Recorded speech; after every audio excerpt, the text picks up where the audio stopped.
Well, I guess I just really want to start with the subtle or not so subtle turn from a comedy to horror right at the end, the second act. Yeah. What was that all about? Well, hopefully there's some cues early on. Caroline would answer this better than I will, but she has said before that her experience of that year in which she was sick and splitting up with this guy, it felt like a genre mashup. Her life felt like blended genres that was shifting day to day, and so that was intentional to put those together. But the tough thing about this movie, and something that I think Caroline did well, is that it doesn't lose the sort of hybrid thread of all of those things. I love that it spins off the rails and gets bloody. I think a more tepid ending wouldn't have sort of served the rage, the rage of the thing. I'm curious, where did you draw inspiration from for portraying the monster? That's funny. That mask does a lot of work. It's this guy, Dave Anderson, who's got a couple Oscars and waived his fee to do this movie, which is incredible. He's done Eddie Murphy stuff for years. And so he and I started collaborating pretty early. We had a lunch. Before he officially signed on, I had a lunch with him and Caroline and Dave's wife, who works with him. And Dave sat at the lunch. I ate and talked. Dave said nothing and just sketched the whole time. Just drew me eating and carrying on and whatever the hell I was doing. And went away and came back with some ideas. And the feeling was if I tried to act monster, it would kind of be a hat on a hat. So I just brought all sort of my faculties as a snarky Lothario to the part, and then the rest kind of synced up. Caroline didn't want me to. Caroline wanted to really, just play the stakes of the scene and play the romance as if you were a human falling in love with Laura, and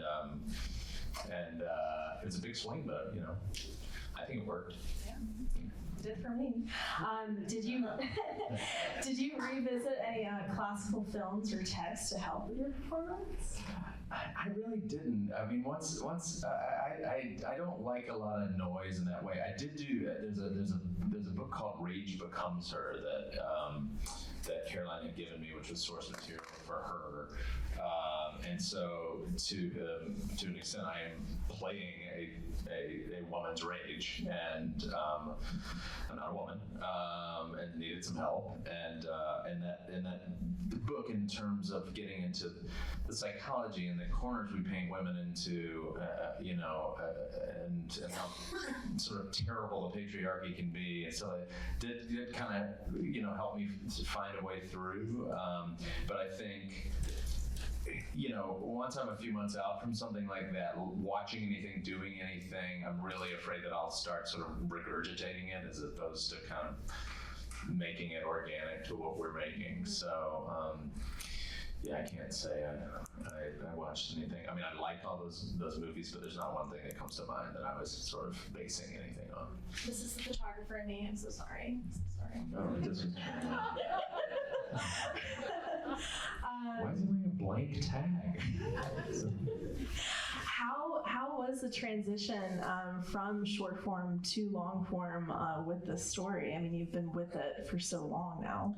Yeah, it's a great question. I mean, it was 4 or 5 years before we were off and running with the feature version of it. It was developed as a TV show in between the short and the feature, and that kind of dead ended because I don't know what season 2, once Monster is out in the world, I don't know what you do. And all the markers are in the short. The feature is way more romantic. I think you saw the short, yes. Obviously. He's more of a mentor, sort of monster friend in the closet. He doesn't get quite as dark. Obviously, you've got to make it more operatic when you move to the big screen and feature form.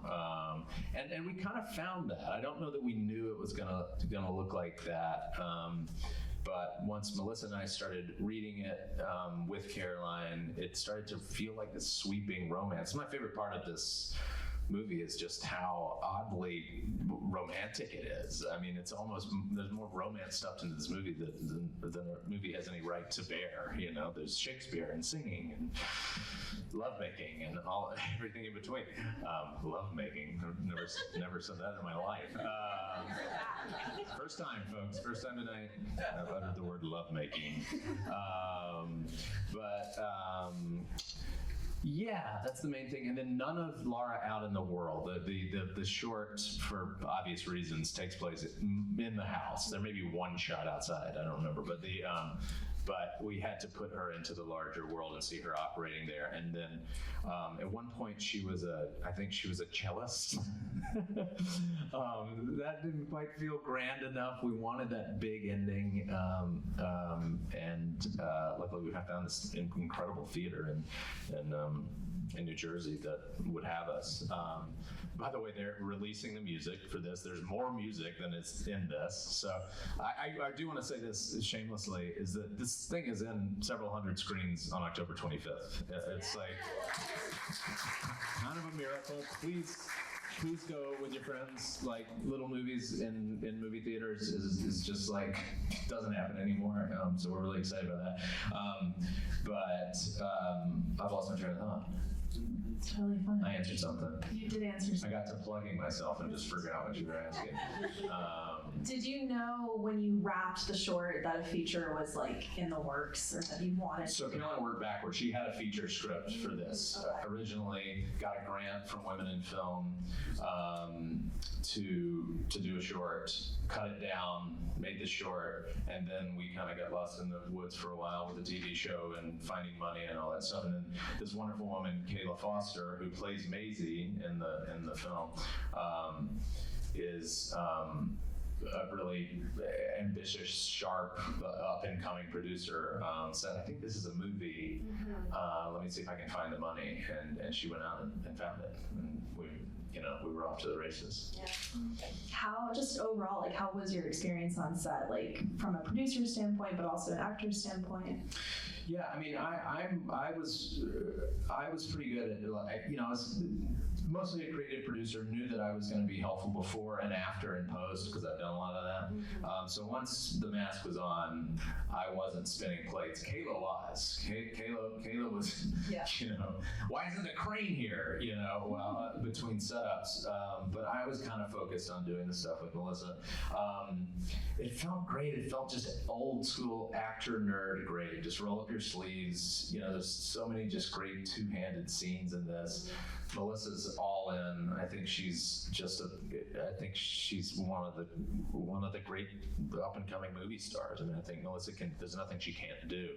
Yeah. And there was no phoning it in. And so it was kind of a, put your game face on and let's see what today's tennis match looks like. And it was really, really satisfying and really, really exhausting. We shot the movie in 20 days. Yeah, you telling me. Got one reshoot day a few weeks later. And I'm in makeup for 4 and a half hours every morning. So you can imagine how that. Yeah, how was the makeup and hair process? It's a lot, but Dave has this Zen master quality. He's been doing it forever. I would listen to stuff. I would talk to Dave. It was kind of a nice way to get into it. The trouble is, I'm coming in after lunch when some portion of the crew is exhausted. So come on, let's go. And some folks are like, yeah, but we're already over it for the day.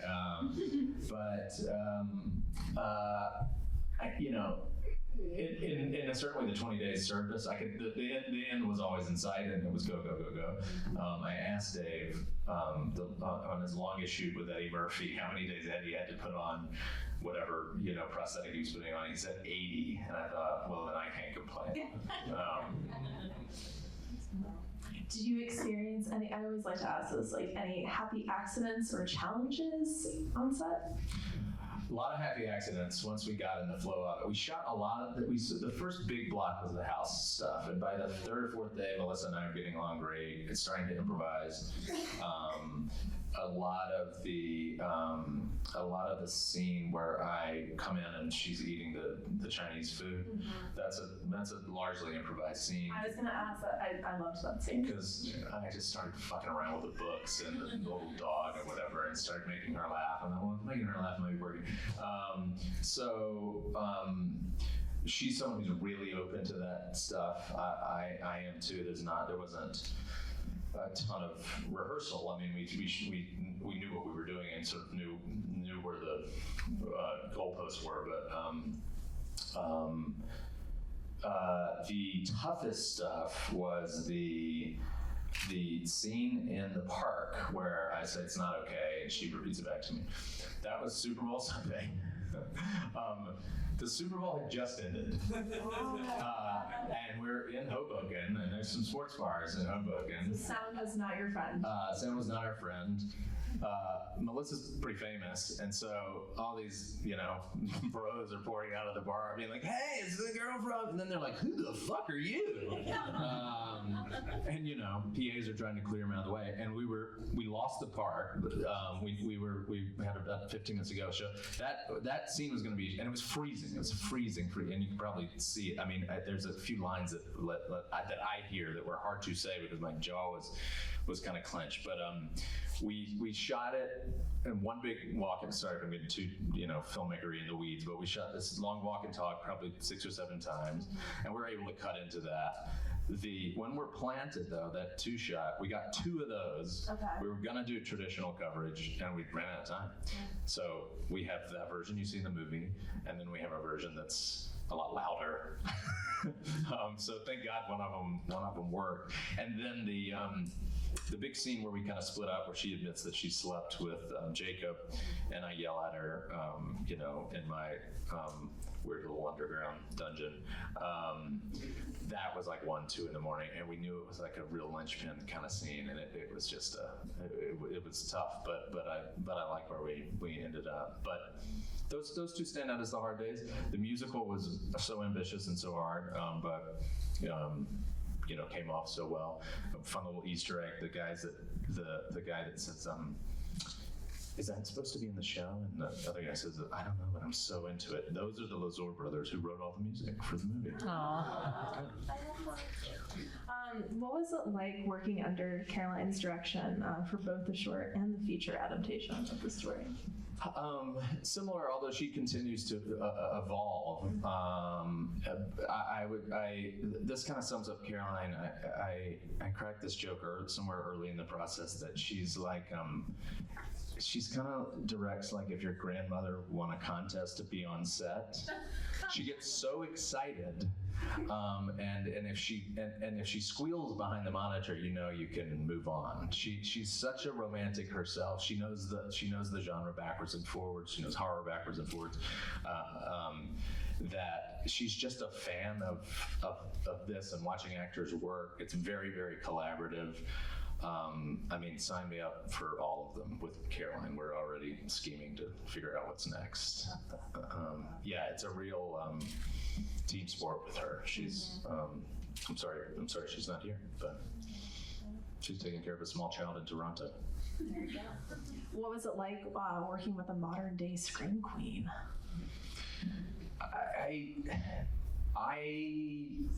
I can only say what I've already said, which is that she's a real pro. I mean, I get that she's a scream queen and does all those movies. I'm not cool or tapped in, so I haven't sort of experienced whatever that is. I just knew her as like just an incredible actor, and she's just been all in we got together. I saw Melissa on Wednesday. I had to put the monster back on this Wednesday, 2 days ago.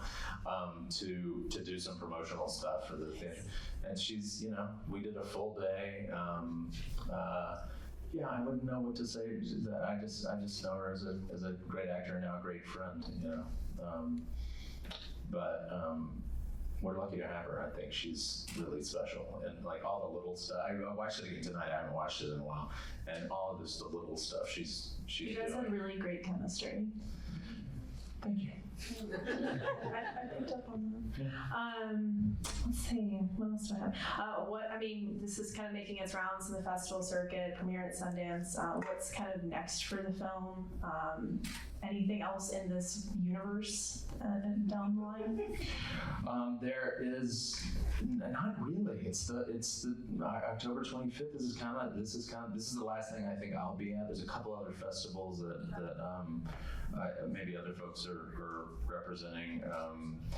Sundance was very good to us, as I told you before. They put us in all their satellite programs. So we did Mexico City, we did Taiwan, we did London, Chicago, and a couple other things. But I wanted to be here and see it with an audience in a festival setting, one more time. So thank you for having us. And please go see this damn thing. I've got a piece of the back end, guys. I need you in the seats. I'll open it to the audience shortly, but these are just some points as I was watching it, totally blind. I really adored the plate breaking food fight scene. Yeah. How was that filming? I feel like that was a real turning point from the friendship to a little more than platonic. Yeah, it was super fun. One thing that we internally like to laugh about is it was one of those late in the day things. So many of these things, we're in the groove, and then an AD says we have 15 more minutes. So look, we have to just roll. In it. Right, roll, start fighting with food. Is that we ran out of food to throw at each other. At one point, she's throwing wrapped Kraft singles at me. This is the worst food fight weapon imaginable. It causes no stain, no damage. The floor got really slippery. I was slipping all over the place, so there were some spills, but it's a standout moment for me just in terms of the fun I had doing this, because you watch these movies back, it's also kind of a diary of your experience doing it. I really enjoyed watching it tonight because there's a couple of markers in the movie where that it's kind of working. Hopefully it worked for some of you. And the first big turn really from the kind of silly or lighter stuff is the Shakespeare piece. That to me is the first turn. And when I read her draft with the added shit, I was not in the first draft. I really liked the blocking in that scene. I thought, for God's sake, you're gonna make me. I feel like I'm back in drama school. But to hear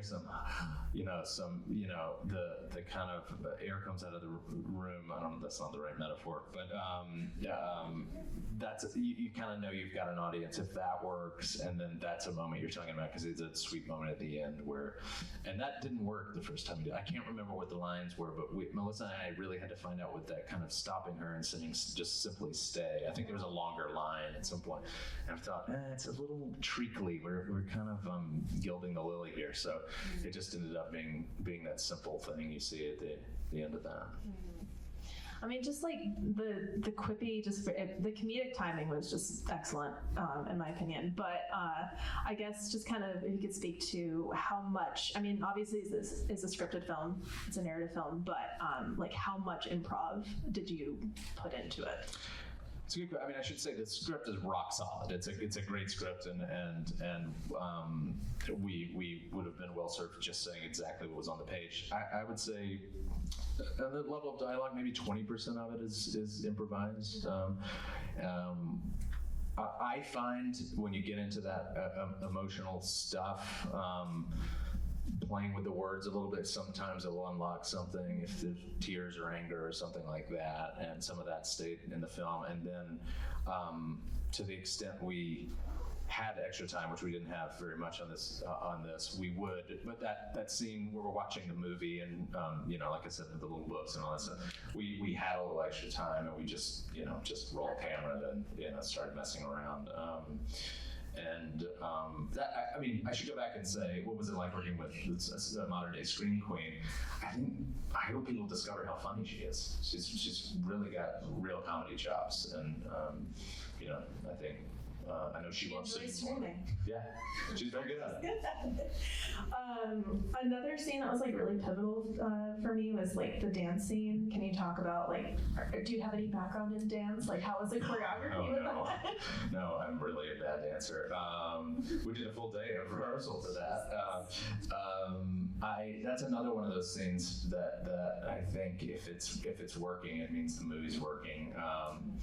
I think our DP Will Stone was like at the height of his powers in that scene. All shot practically. That light effect is, was a practical effect that happened on the day. And Alex, the guy that was running our steady cam, got a workout and a half that day. We shot it spinning all ways. Probably shot the dance 5 times, and and we cut into it and did that. I really love that scene. And it's the only time. Yeah, that's the only scene besides the end when he reappears that Monster is out in the world. And I'm a business monster is one of my favorite lines in the movie. And that's Caroline's line. That is not an improviser. But I told this guy Johan, who does the monster hair. Dave does all the prosthetic, and Johan does the hair.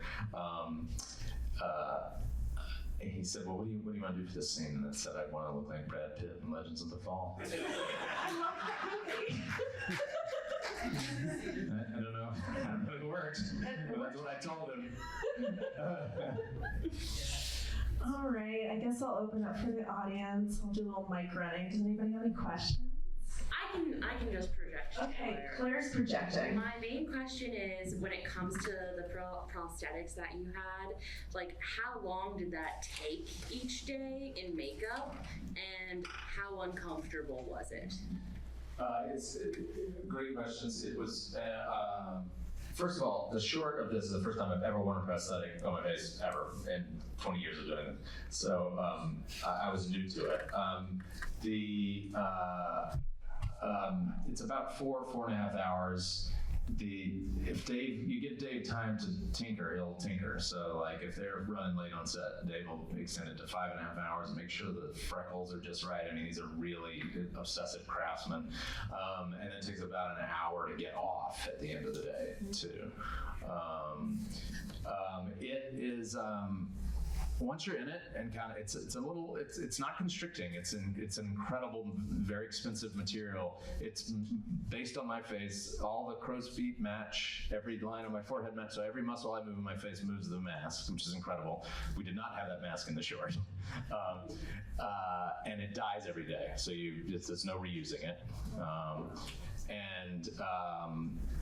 You can reuse the wig, but it could get a little hot, a little uncomfortable. Once we sort of got in the work, I didn't think about it. It was at lunch, trying to like drop, a little lunch into my mouth and not fuck everything up, that I would be reminded of it and kind of and become a little conscious of it and get a little annoyed. But once we were 10, 20 minutes back into the job, it was fine. And then taking off at the end of the day is like the best facial you've ever had. It actually feels incredible to take at the end of the day. Did that answer your question? Yes. Yeah. Hey, not to follow up with another prosthetic-related question. You and Melissa are great in the movie. My question being, did either of you find it tricky to develop chemistry with the heavy prosthetics on while shooting? That's a question for Melissa because she had to look at me. I'm like, I found it pretty easy. It speaks to her talent also, which I just keep raving about. But it really wasn't tough. I think we have a shared sense of humor, a shared sensibility about what we wanted to do with this thing, and maybe the first day was a little weird, but that's a question for her because I kind of at some point forget that I'm wearing it, but she has to look at it all day, which is rough. Yes, Tommy. Tommy. Oh, you're Tommy. Nice to meet you. Nice. Quick two-parter. Did you have a personal favorite scene to film, and what do you hope that what do you most hope people take away from the film? Great questions. And I could talk about this all day. It's hard to name a personal favorite. I do really like the scene that has the Shakespeare in the middle of it. It was hard work. Talk about not improvising, and it really set the stage. We were shooting almost sequentially in the house, So when we got to that and we felt like that was working, it was a sense of like, oh, we have something here. So it was a really satisfying scene. It probably wasn't the most fun to shoot, but that's like, if I had to rank them, it would maybe be that.